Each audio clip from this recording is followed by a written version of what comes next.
Yo, what's going on, guys? It's your boy Otaku Heaven coming at you with the beginning of a new anime review series, and I'm pretty excited.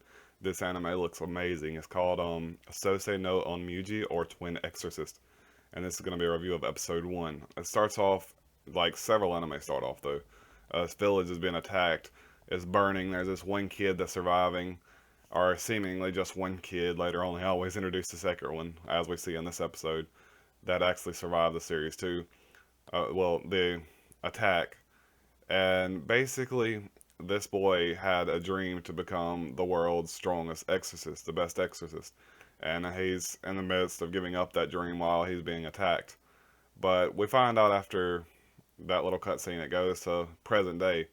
Present day, we see that he's basically just trying to find a girlfriend. He's basically asking every girl out, but he has no redeeming qualities and nothing that he can say that would convince the girl to go out with him. So he just basically goes back home, and as he makes it back home, these two guys were basically trying to get him to come exorcise a demon with him. Because just before that, Benio, when she was going on her way to Tokyo, her train got attacked by a bunch of Kagure. These Kagure basically surrounded the whole train, and her motto was no casualties. So she is a charm exorcist. Basically, she uses charms to grant herself magical abilities. She reminds me a lot of Lena Lee from The Gray Man, if you've ever seen that, as she basically takes her body and enhances that instead of taking a weapon or something and enhancing that. So she has speed for one, aka Lena Lee speed. But anyway, if you don't see the parallels between this and D Gray Man, you need to go watch D Gray Man and you'll see what I'm talking about. But the whole time that these guys are driving to go to another Kagure that appeared shortly after the one in Yohama, the one that Benio is fighting, another one appeared. So while they're driving there, they were talking about Rokuro. Rokuro is the main character. He basically used to be a very well respected exorcist until a little while ago when he survived the, I think it was like the Hinmata or something. I forget. I'm probably butchering that name. Sorry about that. But there was basically a huge tragedy in his village, like we were talking about earlier, where everybody pretty much died except for him and maybe one or two more. But he survived that, so he doesn't really want to be an exorcist anymore. And as he's sitting there thinking about it on the bridge, this girl, Benio, comes falling down after she's finished exorcising the demons. She's basically extremely hungry. She passes out and she's falling from the sky. He jumps off the bridge, like not even thinking about it. Saves this chick, basically grabs her so she doesn't take as much fall impact, and she is able to survive. And they basically make it onto the shore. He's gasping for breath because he almost drowned trying to save that girl. He didn't think about jumping off of a bridge, but had he not done it, she basically would have crash landed into the bridge and she would have been dead. So he basically saved her life. And then she basically uses him to go buy some food and takes his wallet from him and spends all the money instead of just buying one thing, like you said. So she's pretty much full. And on their way back, they pass these two little kids and they're all having a good time. She's pretty happy with, eating all the candy, like, because she was extremely hungry and she obviously likes candy more than regular food. And then seeing those kids play nicely. We find out after those kids passed by, one of them disappeared and the other one almost got eaten.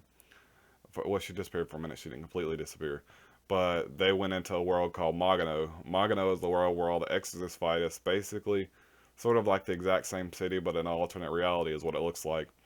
Magano is basically the place where these children went. So she had to go into Magano and fight off this Kagure, and she casts all the charms that she has on her, and she barely put a dent in this Kagure. This Kagure is extremely huge, and she was supposed to be one of the world's most well-renowned up-and-coming exorcists, as we see in the very beginning, when her grandparent is talking to her, and the grandparent said, "I fear that I would choose somebody that's a better exorcist or a stronger exorcist than you," and that actually piqued our interest in the very beginning of the anime.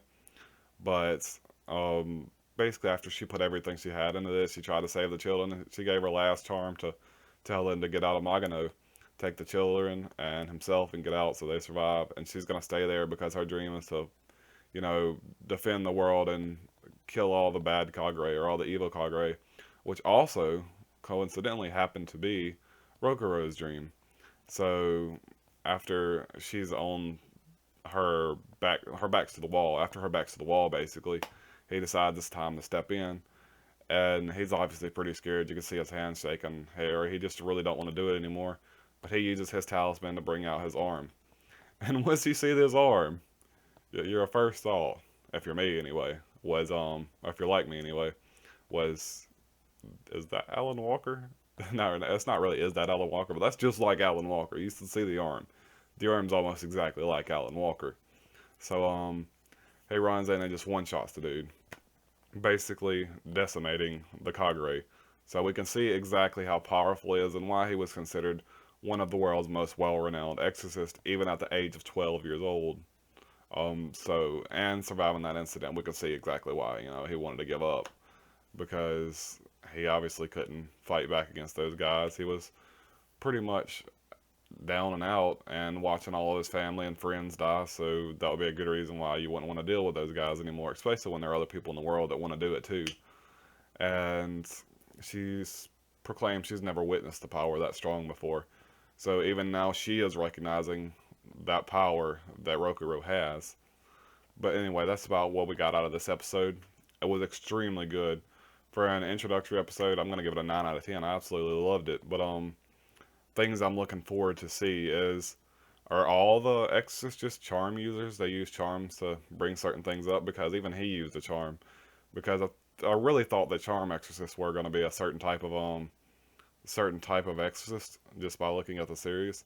But as I'm saying, it looks like all the exorcists use charms, and they may actually just have a weapon with them, sort of like she does, or basically summon the weapon. She doesn't actually have it with her all the time. She summons the weapon, but she doesn't really use a charm to do it, it didn't seem like. So I'm very curious to see whether or not all the exorcists are going to have those charms, and what these other two guys' power is, because they're training under the same guy that their master basically is looking up to Rokuro and treats him with all kind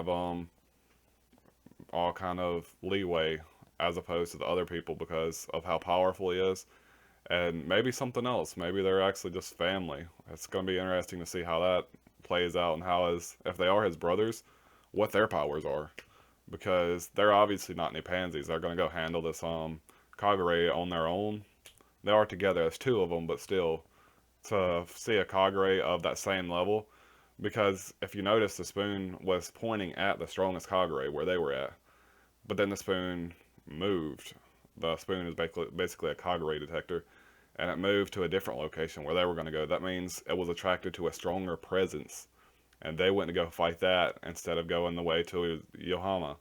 So it's going to be interesting to see that fight and their powers, and just how powerful this thing is. If it's just that much more powerful than something that put Benio in, with her back against the wall with nothing else left. She would have died had it not been for Rokuro.